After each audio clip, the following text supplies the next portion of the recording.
नमो भगवते वासुदेवाय। ॐ नमो भगवते वासुदेवाय। ॐ नमो भगवते वासुदेवाय। हरे कृष्णा। सभी भक्तवृंद को सादर प्रणाम। श्रीमद् भागवतम महापुराण सत्रों की इन श्रृंखला में आज सत्र 323 में सभी भक्तों का स्वागत है। हम सभी स्कंद 5 के अंतिम 3 अध्यायों में प्रवेश कर रहे हैं।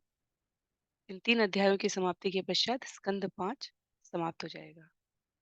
हमारे अध्ययन का स्रोत वेद व्यास जी द्वारा कृत 18,000 श्लोकों वाली श्रीमद् भागवतम महापुराण पुस्तक है, जिसको अंतर्राष्ट्रीय कृष्ण भावनामृत संघ के संस्थापक आचार्य कृष्ण कृपा मूर्ति श्री श्रीमद अभय चरणारविंद भक्ति वेदांत स्वामी श्रील प्रभुपाद द्वारा बहुत ही सरल सहज सुगम तरीके से प्रस्तुत किया गया है। जैसा कि सत्रों का प्रारूप है, वर्तमान विषय का संक्षिप्त अवलोकन कर मंगलाचरण और उसके पश्चात एक एक श्लोक का वाचन अनुवाद और भक्ति वेदांत स्वामी श्रील प्रभुपाद की पुस्तक के तात्पर्य के प्रकाश में हम इस विषय को यहाँ पर भक्तों के संग में समझने का प्रयास करेंगे।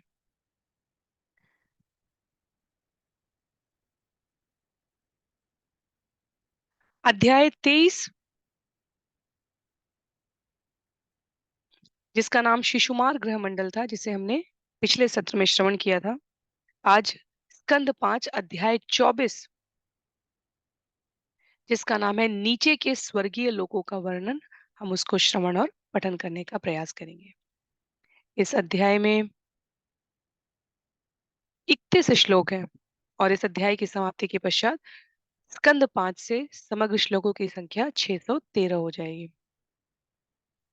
श्रीमद् भागवतम से अब तक के कुल श्लोकों की संख्या 4,665 हो जाएगी। इसके पश्चात 2 और अध्याय है, अध्याय 25 और अध्याय 26। तो इस प्रकार से स्कंद 5 में कुल 26 अध्याय हैं। शिशुमार गृह मंडल की चर्चा के समय हमने श्रवण किया कि भगवान के विराट रूप के विस्तार के अंग के प्रतिनिधित्व के रूप में विभिन्न ग्रह और उनकी स्थिति स्पष्ट हुई है। तो शिशुमार ग्रह सिर नीचे की तरफ है, पूंछ ऊपर की तरफ है, दाईं ओर करवट लेकर लेटे हुए भगवान के इस विराट रूप में पूंछ के बिल्कुल अंतिम सिरे पर ध्रुव लोक है। तो इसका अर्थ ये हुआ कि उस शरीर के जैसे जैसे हम अग्रभाग पे पहुंच रहे हैं, वैसे वैसे ब्रह्मांड के क्रम में हम नीचे के लोकों में प्रवेश कर रहे हैं। तो हमने समस्त ऊपर के ग्रहों का, नक्षत्रों का, लोकों का श्रवण पठन कर लिया है और इस अध्याय से, अध्याय 24 से सूर्य के जो नीचे के लोक हैं उनका वर्णन आरंभ हो रहा है। श्रील प्रभुपाद कहते हैं कई लोग ऐसे हैं जहां सूर्य का प्रकाश कभी पहुंचता ही नहीं है। हमारे लिए कल्पना करने में थोड़ी सी तकलीफ है। विज्ञान अभी यहाँ तक पहुंचने में अपने आप को सक्षम नहीं पाता, जो भौतिक विज्ञान है। पर श्रीमद् भागवतम के अध्ययन से हमें ये सारे विषय बहुत ही सरलता से प्राप्त हो जाते हैं। तो राहु और केतु कहाँ स्थित है? अभी तक हमने शुक्र, मंगल, बुध, गुरु और शनि के बारे में श्रवण कर लिया। चंद्र की स्थिति सूर्य से हजारों योजन ऊपर है, वो श्रवण कर ली। पृथ्वी की स्थिति का आकलन कर लिया। ब्रह्मलोक, देवलोक, चंद्रपुरी, यमपुरी का हमने अध्ययन कर लिया। अब जो सूर्य के नीचे के लोक हैं उसका इस अध्याय में वर्णन है। तो 31 श्लोकों का ये अध्याय है। मंगलाचरण के पश्चात हम लोग इसे श्रवण करेंगे। जिनके पास पुस्तक है, मेरा सदैव की तरह विनम्र अनुरोध रहेगा, पुस्तक में निश्चित रूप से जो यहाँ सत्र में बताया जा रहा है, पुस्तक में उससे अधिक लिखा हुआ होता है। तो यदि आप पुस्तक को साथ में रख के सत्रों को श्रवण करेंगे तो आप अधिकाधिक लाभ उठा पाएंगे। मंगलाचरण। नारायणं नमस्कृत्य नरं चैव नरोत्तमं देवीं सरस्वतीं व्यासं ततो जयम् उदीरयेत्। शृण्वतां स्वकथा कृष्ण पुण्यश्रवणकीर्तनम् यद्यन्तस्थो य भद्राणि विधुनोति सुयत्स्यताम् नष्टप्रायेषु भद्रेषु नित्यं भागवत सेवया भगवत्युत्तमश्लोके भक्तिर्भवति नैष्ठिकी। ॐ अज्ञानतिमिरान्धस्य ज्ञानाञ्जनशलाकया चक्षु उन्मीलितं येन तस्मै श्रीगुरुवे नमः।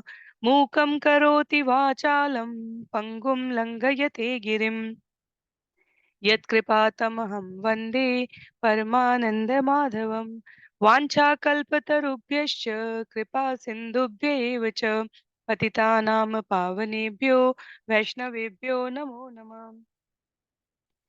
जय श्री कृष्ण चैतन्य प्रभु नित्यानंद श्री अद्वैत गदाधर श्रीवासादि गौर भक्तवृंद हरे कृष्णा कृष्ण कृष्ण हरे हरे हरे राम राम राम हरे हरे हरे कृष्णा कृष्ण कृष्ण हरे हरे हरे राम राम राम हरे हरे हरे कृष्णा कृष्ण कृष्ण हरे हरे हरे राम राम राम हरे हरे हरे कृष्णा। तो सभी भक्तवृंद को पुनः सादर प्रणाम।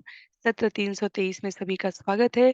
हम सभी यहाँ पर स्कंद 5 अध्याय 24 आरंभ करने जा रहे हैं, जो स्कंद 5 के अंतिम 3 अध्यायों में है। 26 अध्याय है इस स्कंद में, और इस अध्याय की समाप्ति के पश्चात हम लोग करीब करीब 25% श्रीमद् भागवतम को श्रवण और पठन कर लेंगे।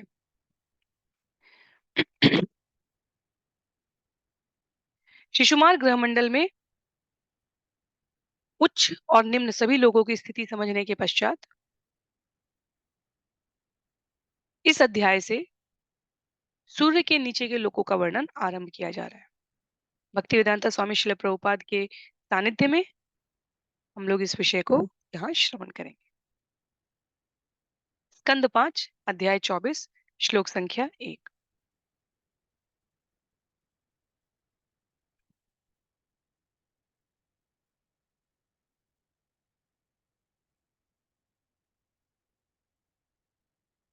श्री शुकुवाच अधस्तात् सवितुः योजनायुते स्वभानु नक्षत्रवच्चरति इति एकेय असौ अमरत्वम् ग्रहत्वं च अलभत भगवत् अनुकंपया स्वयं असुर अपसद सैंहि केयहि अततः तस्य तात जन्म कर्माणि च उपरिष्टात् वक्ष्याम।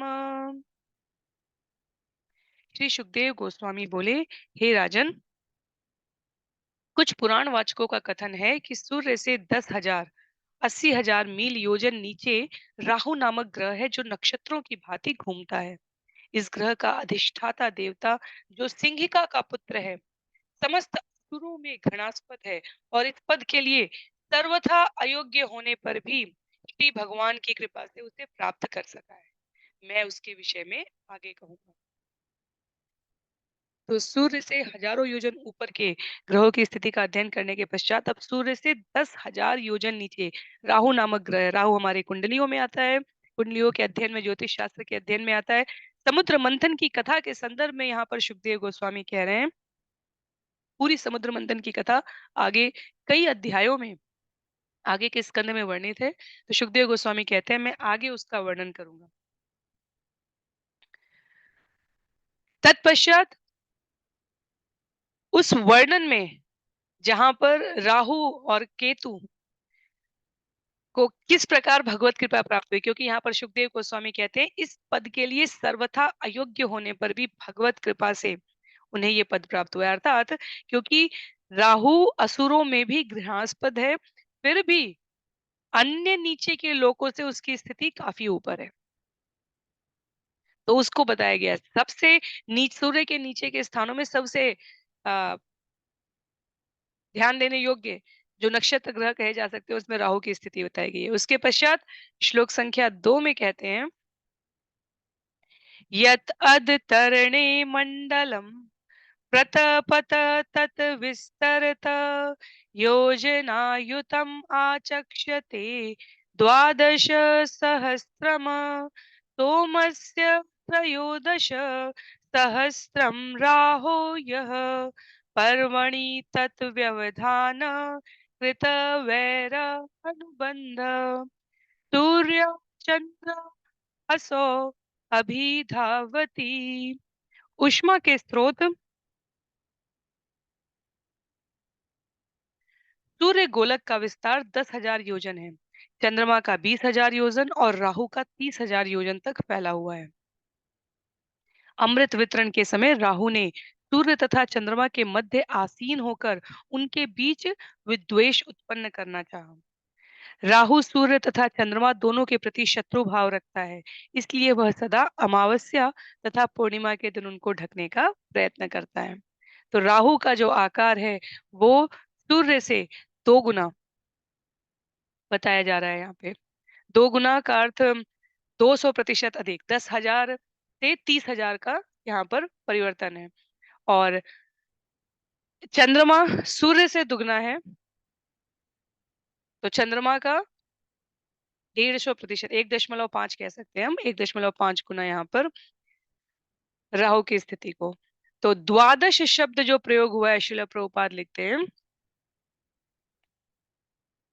2 गुना के संदर्भ में है।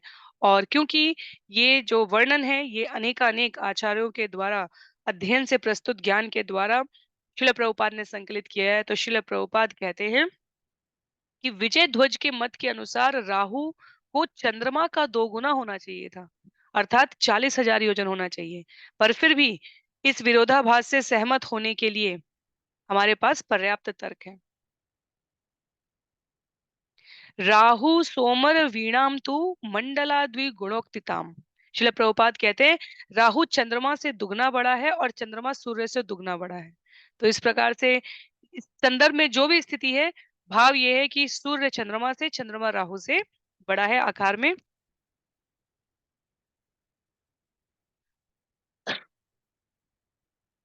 और उसको यहाँ पर परिलक्षित किया गया है।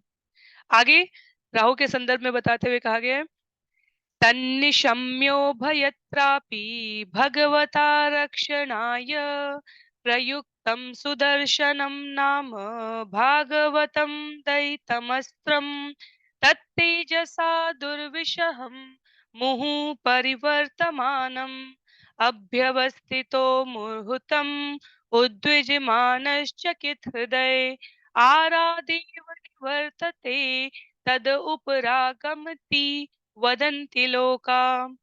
सूर्य तथा चंद्र देवताओं से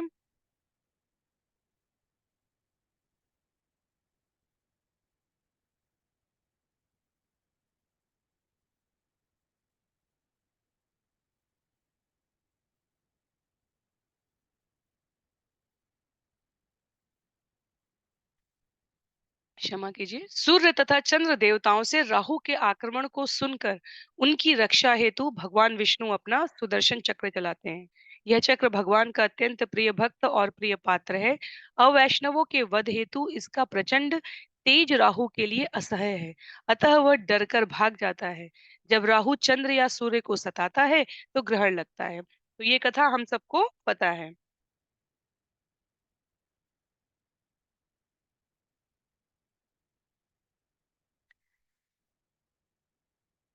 भगवान, क्योंकि देवता भगवान के भक्त हैं, भगवान भक्तों की रक्षा के लिए सदैव अपने आप को प्रस्तुत करते हैं। और स्वर्गिक सुख में देवता भले ही इंद्रिय सुख में लिप्त हो जाएं, पर फिर भी भगवान अपने इन उच्चस्थ जीवों की रक्षा के लिए अपने प्रिय सुदर्शन चक्र को, जिसका प्रचंड तेज राहु के लिए असह्य होता है, उपस्थित कराते हैं। और वर्णन है यहाँ पर कि भगवान विष्णु के चक्र से भयभीत रहने के कारण राहु सूर्य या चंद्र के समक्ष एक मुहूर्त अर्थात 48 मिनट से अधिक ठहर नहीं पाता। पर उस 48 मिनट में राहु द्वारा सूर्य या चंद्रमा के प्रकाश को जो रोक लेने की घटना है, उसे कहा गया है ग्रहण। जो भौतिक विज्ञानी है पृथ्वी के, उनके लिए कहा गया है कि चंद्रमा तक जाने का प्रयास राहु के आक्रमण के समान आसुरी है, शिला प्रभुपाद कहते हैं। क्योंकि यदि हम देखें तो इन हजारों योजन की दूरी में सरलता से प्रवेश करना संभव नहीं है।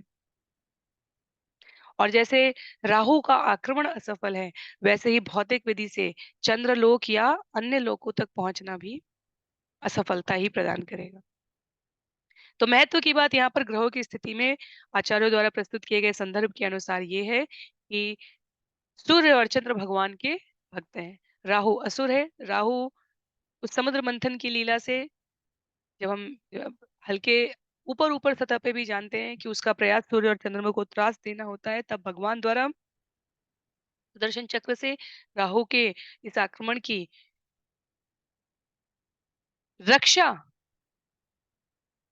करने का उद्यम भक्तों के प्रति भगवान की भक्त वत्सलता दिखाता है। और राहु जिस मुहूर्त में रुकता है, जिसे 48 मिनट कहते हैं, वो सूर्य और चंद्र के लिए अमावस्या और पूर्णिमा की जो घटना होती है, वो ग्रहण कहलाती है। श्लोक संख्या 4 में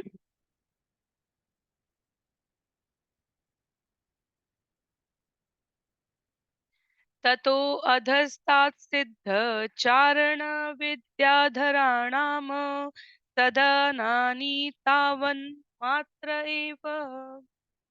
राहु से 10,000 योजन नीचे अर्थात 80,000 मील नीचे सिद्ध लोक, चारण लोक तथा विद्याधर लोक है। तो सिद्ध, चारण और विद्याधर लोक, ये जो लोकों के नाम बताए जा रहे हैं, इनके संदर्भ में श्रील प्रभुपाद ने बताया है, कई स्थानों पर बताया है, जब-जब भगवान कुछ कृत्य करेंगे तब-तब इस लोक के वासियों द्वारा स्तुति की जाएगी। ध्रुव महाराज के प्रसंग में भी विद्याधर, यक्ष, चारण लोक का उल्लेख आता है। तो श्रील प्रभुपाद कहते हैं कि इन लोगों के जो वासी हैं, उनको अनेकों प्रकार की सिद्धियाँ प्राप्त है। तो वो वायुयान यंत्र का प्रयोग किए बिना एक लोक से दूसरे लोक की यात्रा इस प्रकार के कृत्य को संपन्न कर पाते हैं। तो विद्याधर लोक, चारण लोक और सिद्ध लोक राहु से 10,000 योजन नीचे। तो सूर्य से नीचे के लोकों के क्रम में जाते हुए सिद्ध, चारण और विद्याधर हैं। श्लोक संख्या 5 में तत अधस्तात् यक्ष रक्ष पिशाच प्रेत भूत गणानाम विहार अजिरम अंतरिक्ष यावत वायु प्रवाति यावत मेघा उपलभ्यन्ते।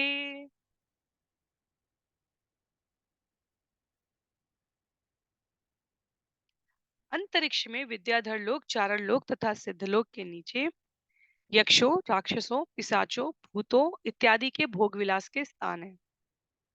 जहां तक वायु प्रवाहित होती है और आकाश में बादल तैरते हैं, वहां तक अंतरिक्ष का विस्तार है। इसके ऊपर वायु नहीं है। तो जिसे हम वातावरण कहते हैं, एनवायरनमेंट कहते हैं, उसके बारे में यहाँ पर उल्लेख है कि जहां तक वायु है और आकाश में बादल तैर रहे हैं, वहां तक अंतरिक्ष का विस्तार है। इसके ऊपर वायु नहीं है। और इन विद्याधर लोक, यक्ष लोक, चारण लोक के नीचे यक्ष, राक्षस, पिशाच और भूत और श्रीमद् भागवतम में वास्तव में हमें इनके अंतर का भी, इनकी परिभाषा भी मिलेगी। तो लोग कहें भूत होते हैं या नहीं होते हैं, राक्षस होते हैं या नहीं होते हैं, पिशाच होते हैं या नहीं होते हैं। श्रीमद् भगवत गीता में भगवान कहते हैं, जब मुझे किसी को जिस प्रकार का त्रास देना होता है और जिस प्रकार का अभय देना होता है, उस प्रकार के जीव उत्पन्न है इस सृष्टि में और मैं उनका प्रयोग करता हूँ। तो यहाँ 4 अलग-अलग शब्द हैं, यक्ष, राक्षस, पिशाच और भूत। उसके पहले उसके नीचे असुर भी आएँगे अभी। तो कहने का अभिप्राय है कि ये अलग-अलग जीवों की योनियाँ हैं और ये निश्चित रूप से विद्यमान है भगवान की सृष्टि में। वो मनुष्य को कैसे प्रभावित करेंगे, वो एक अलग विषय है, पर ये उपस्थित हैं। तत अधस्तात् शतयोजन अन्तरे इयं पृथ्वी यावत् हंस भासश्येन सुपर्ण आदय पतत्ति प्रवरा उत्पन्नेति। यक्षों तथा राक्षसों के आवासों के नीचे 100 योजन की दूरी पर पृथ्वी ग्रह स्थित है। इसकी ऊपरी सीमा इतनी ऊंचाई तक है जहां तक हंस, गिद्ध, बाज तथा अन्य बड़े पक्षी उड़ सकते हैं।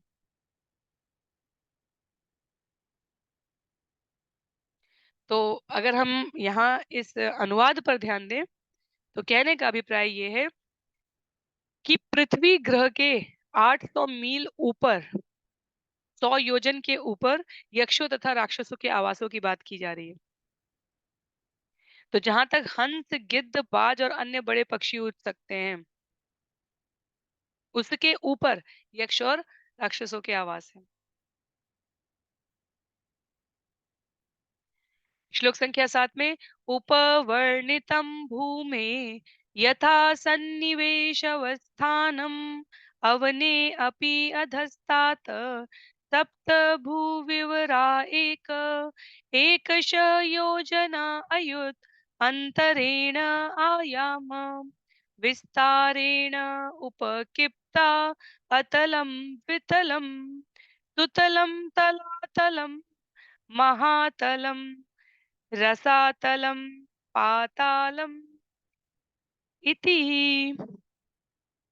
ये सारे तलों के नाम हैं, ये हमने भगवत गीता में भी श्रवण किए हैं।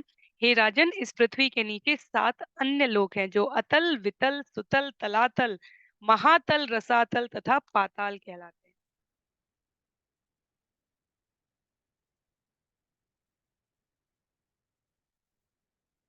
मैं पृथ्वी लोक की स्थिति पहले ही बता चुका हूँ। इन 7 निम्न लोकों की चौड़ाई तथा लंबाई पृथ्वी के बराबर ही परिगणित की गई है।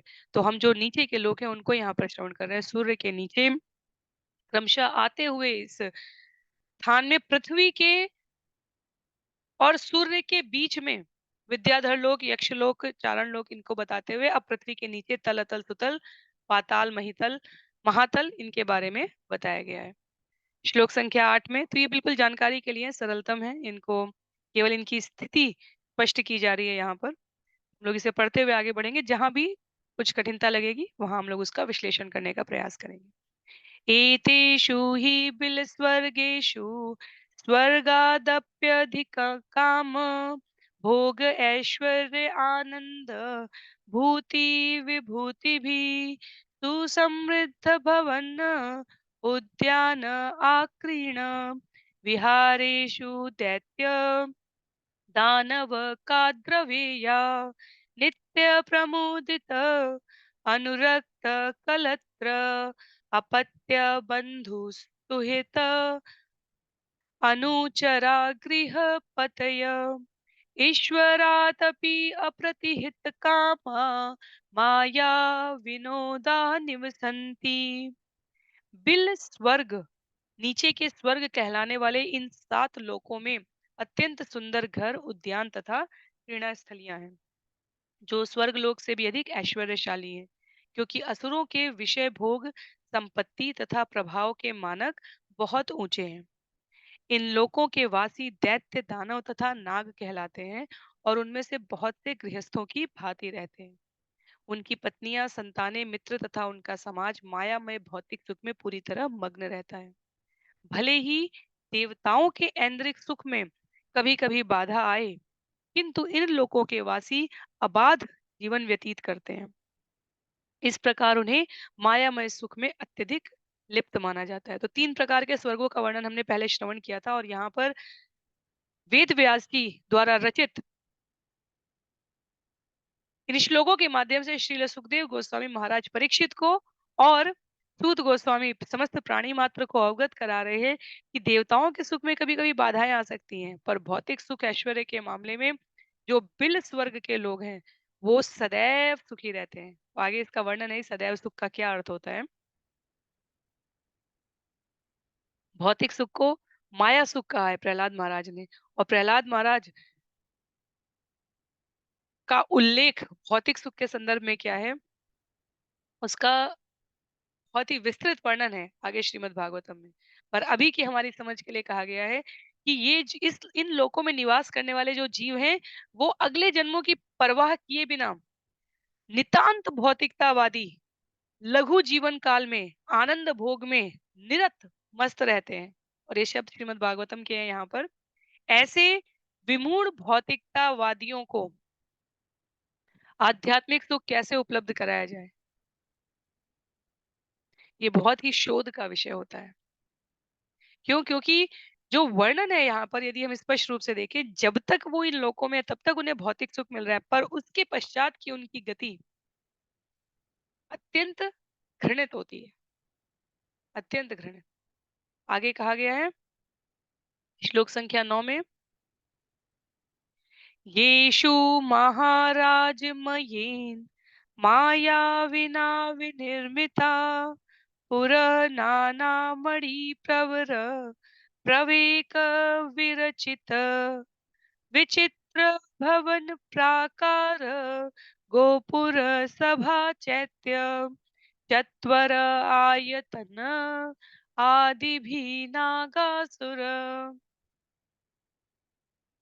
मिथुन पारावत शुक सारिका आकीर्ण कृतिम भूमि भी विवर ईश्वर ग्रह उत्तमे तमलंकृता चकासती। हे राजन, कृत्रिम स्वर्ग में जिन्हें बिल स्वर्ग कहते हैं, मय नामक एक महादानव है जो अत्यंत कुशल वास्तुशिल्पी है। उसने अनेक अलंकृत पुरियों का निर्माण किया है, जहां अनेक विचित्र भवन, प्राचीर, द्वार, सभा भवन, मंदिर आंगन तथा मंदिर प्राचार एवं विदेशियों के रहने के होटल तथा आवास है। इन ग्रहों के अधिपतियों के भवनों को अत्यंत मूल्यवान रत्नों से निर्मित किया गया है। ये भवन नागों तथा असुरों के अतिरिक्त अनेक कबूतरों, तोतों तथा अन्य पक्षियों से परिपूर्ण है। कुल मिलाकर ये कृत्रिम स्वर्गिक पुरियां अत्यंत आकर्षक ढंग से अलंकृत की गई है। मय दानव का वर्णन कई जगह पे आता है। मय दानव हमारे भगवान कृष्ण और अर्जुन की कथा में आते हैं। मय दानव का उल्लेख त्रेता युग में आता है, मय दानव का उल्लेख द्वापर युग में आता है, मय दानव का उल्लेख सतयुग में भी आता है। तो अनेकों कथाओं में मय दानव है। कहने का अभिप्राय है कि उनकी कुशल वास्तुशिल्पी का उदाहरण इस कृत्रिम स्वर्ग में स्थान स्थान पर प्रस्तुत है। श्रील प्रभुपाद अपने सत्रों में उन्होंने इस विषय पर बहुत महत्व देते हुए कहा है, कई बार कहा है, जितना भौतिक जगत के जिस भी लोक के जीव हो, चाहे वो पृथ्वी लोक के हो चाहे अन्य लोकों के, जितना वे भौतिक सुख सुविधाओं, इंद्रिय तृप्ति के बारे में चर्चा कर रहे होते हैं, उतना अभिप्राय स्वरूप वे अपने आप को आध्यात्मिक संलग्नता से विमुख कर रहे हैं। और 1970 के दशक में श्रील प्रभुपाद ने कहा कि देखते देखते मनुष्य और मनुष्य के मध्य के वार्तालाप का विषय परिवर्तित होता जा रहा है। पहले जब दूर दराज से कुछ समय के पश्चात संबंधी, परिजन, मित्र, शुभचिंतक आपस में मिलते थे, तो उनका प्रश्न होता था, आपकी साधना कैसी चल रही है? जीवन के मूल्यों, विचारों और उदात्त विषयों पर चर्चा अब घर, मकान, परिवार और संबंधियों की भौतिक प्रकृति या अभाव पर केंद्रित होती जा रही है। तो मैं द्वारा यहाँ पर जो ये इतना बहुमूल्य अलंकरण का वर्णन किया गया है, उसकी स्पष्टता के लिए प्रहलाद महाराज ने कहा है, अपनी प्रार्थना में भगवान के सामने उन्होंने कहा है कि जीव विभिन्न योनियों में रहकर जो जन्म जन्मांतर से भोग कर चुका है, पुनः जीरो से उसकी कामना आरंभ करता है, शून्य से, और पुनः इस योनि को, इस मनुष्य जन्म को अगर प्राप्त होता है, इसमें व्यतीत करके अपने आप को अभिशप्त रखता है। तो आगे के श्लोकों में ये वर्णन और भी आएगा अभी, मयदानों द्वारा किस प्रकार से पुरी को अलंकृत किया गया है। उद्यानानि च अतितरां मन इंद्रिय आनंदी भी कुसुम फल स्तबक सुभग किसलय अवनत रुचिर विटप विटपिनां लता अंग आलिंगिता नाम श्रीभिः समिथुन विविध विह विहंगम जल आशयानाम अमल जल पूर्णानाम झषकुल उल्लंघनम शुभित नीर नीरज कुमुद कुवलय कंहार नीलोत्पल्लोहित शतपत्रादिवनेषु कृत निकेतन नाना एक विहारा कुल मधुर विविध स्वनादिभिः इंद्रियोत्सवे रम स्तवे अमर लोक श्रियमतिशयितानि।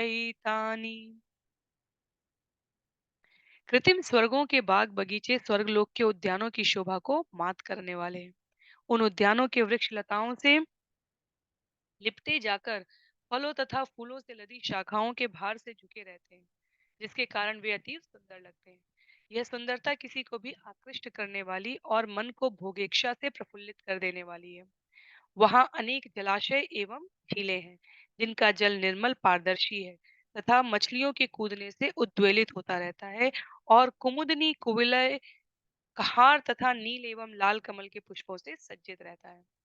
झीलों में चक्रवाक के जोड़े तथा अन्य अनेक जल पक्षी विहार करते हैं और प्रसन्न होकर कलरव करते हैं, जिसे सुनकर मन और इंद्रियों को अत्यंत आह्लाद होता है।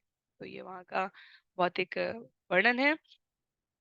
श्लोक संख्या 11 में यत्र ह वावन भयम् अहरात्र आदिभिः काल विभागे उपलक्ष्यते।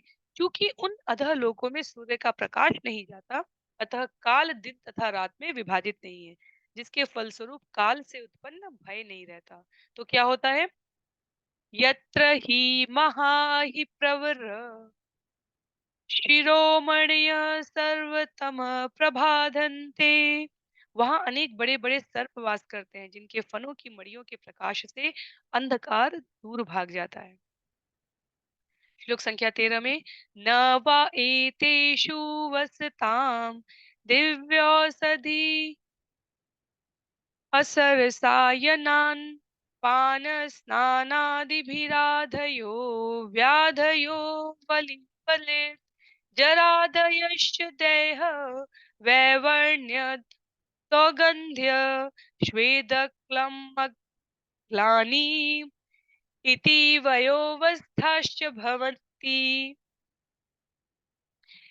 चूंकि इन लोगों के निवासी जड़ी बूटियों से बने रस तथा रसायन का पान करते हैं और उनमें स्नान करते हैं, अतः वे सभी प्रकार की चिंताओं और व्याधियों से मुक्त रहते हैं।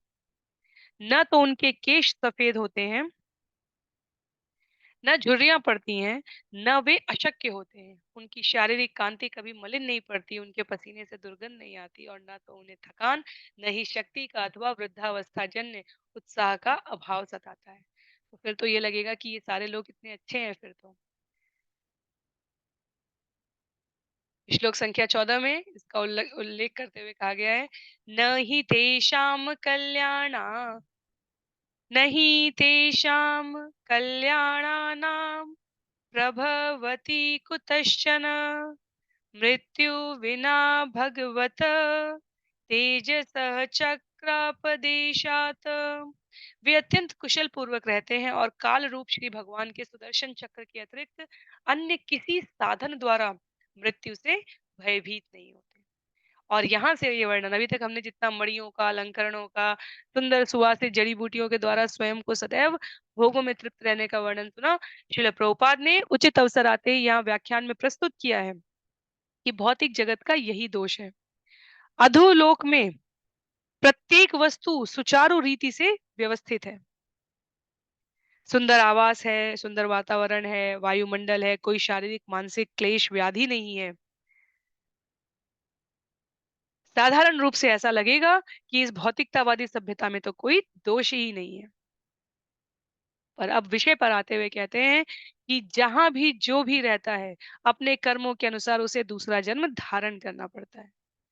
तो कितनी भी मन को भाने वाली इंद्रियां परिस्थितियां उत्पन्न हो जाएं, पर जब मृत्यु का सामना करना पड़ता है, तो आसुरी सभ्यता के लोग जो अपने आप को सतत रूप से सुखमय बनाने के प्रयत्न में जीवन व्यतीत कर देते हैं, वो मृत्यु को नहीं रोक पाते। और भगवान का जो सुदर्शन चक्र है वो काल का प्रतिनिधित्व करता है और इसलिए उनका ये जो सुख है वो स्थायी नहीं रह पाता। तो अंततः मृत्यु प्राप्त होनी है और मृत्यु प्राप्त करने के जीवन के पश्चात की स्थिति का यदि हमने अवलोकन नहीं किया है, तो हमारे लिए ये बहुत सुखमय स्थिति नहीं है। श्लोक संख्या 15 में यस्मिन् प्रविष्टे असुर वधूनां प्राय पुंस वनानि भयादेव स्रवन्ति पतन्ति च। जब सुदर्शन चक्र उन प्रदेशों में पहुंचता है तो उसके तेज के भय से असुरों की गर्भिणी स्त्रियों का गर्भपात हो जाता है, क्योंकि जो बहुत अधिक इस भौतिक जगत में भी सुखमय अवस्था में लोग रहते हैं, जब उनके जीवन में किसी प्रकार की अवांछित विपत्ति प्रतिकूल परिस्थितियां आए, तो यदि उन्होंने उसका कभी श्रवण नहीं किया है, अनुभव नहीं किया है, पठन नहीं किया है, किसी ने उनका मार्गदर्शन नहीं किया है, तो ऐसी स्थितियों में जिसे ब्रेकडाउन कहते हैं, उन्हें समझ में नहीं आता कि क्या किया जाए। कई स्थानों पर भौतिक सुख की स्थिति ऐसी है इसी धराधाम पर कि वहां यदि कुछ समय के लिए इंटरनेट चला जाए और किसी कार्य विशेष के लिए नहीं, बस साधारण रूप से, तो भी वह अत्यंत आपत्तिजनक स्थिति हो चुकी होती है। तो जब इतने भोग विलास में तप्त हैं इन लोगों के जीव, तो मृत्यु के आने के पश्चात उनकी स्थिति बड़ी ही दयनीय हो जाती है। अथातले मय पुत्र असुर बल निवसति येन हवा इह सृष्टा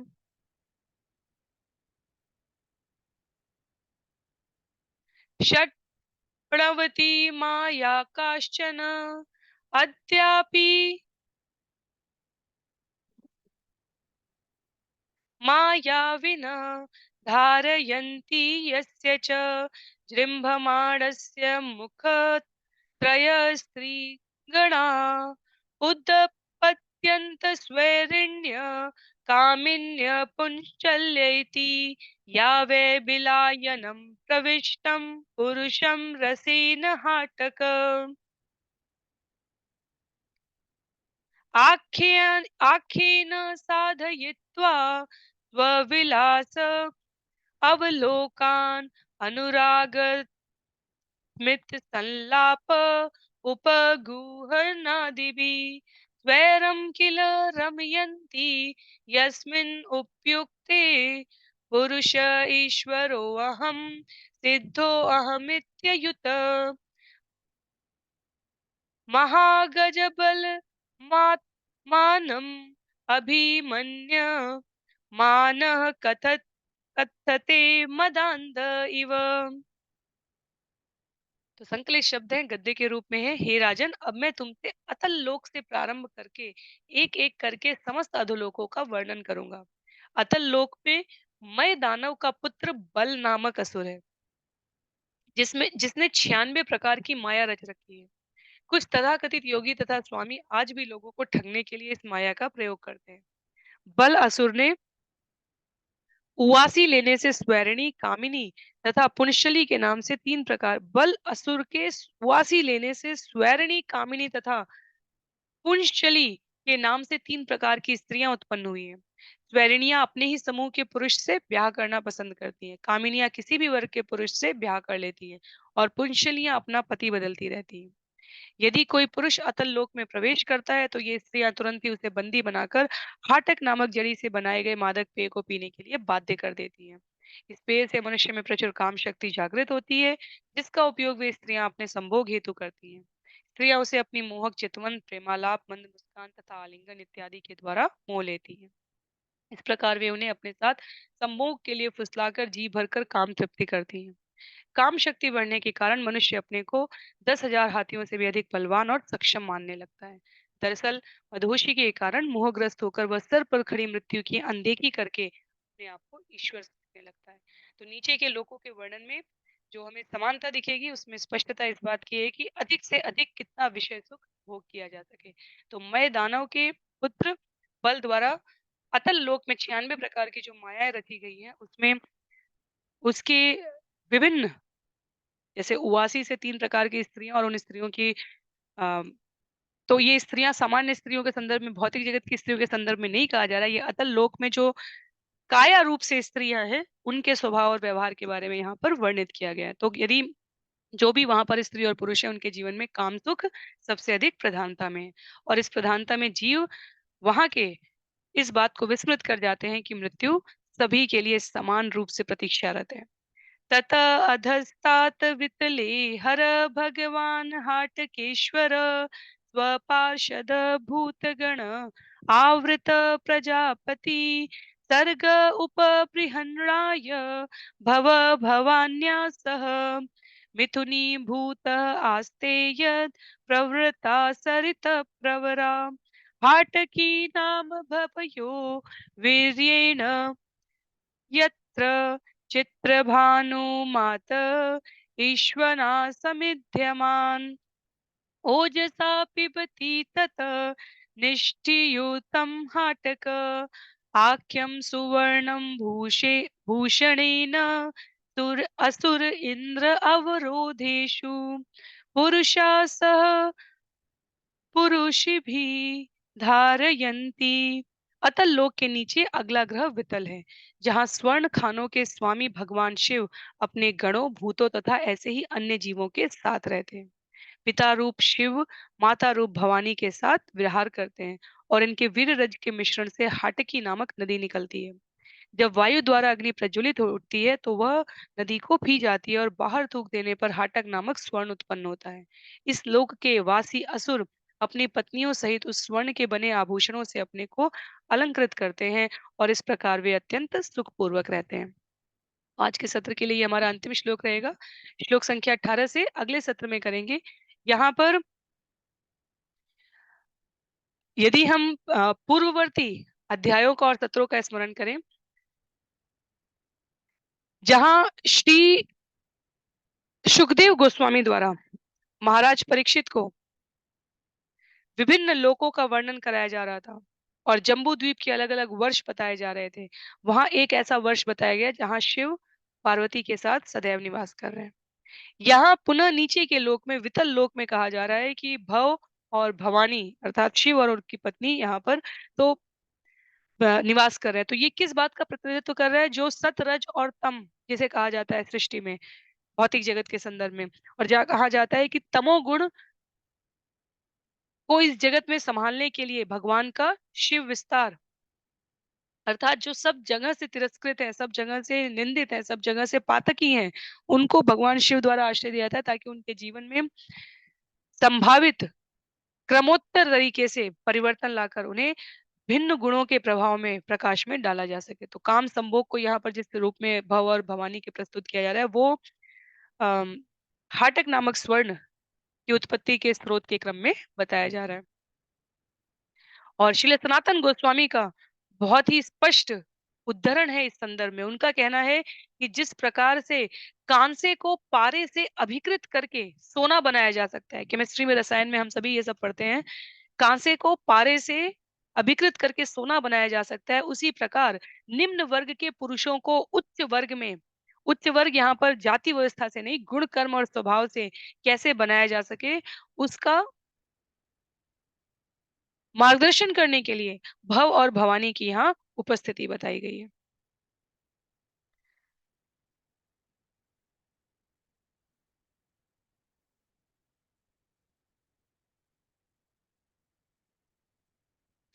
यथा काञ्चनतां याति कांस्यं रसं विधानत तथा दीक्षा विधानेन द्विजत्वं जायते नृणाम्।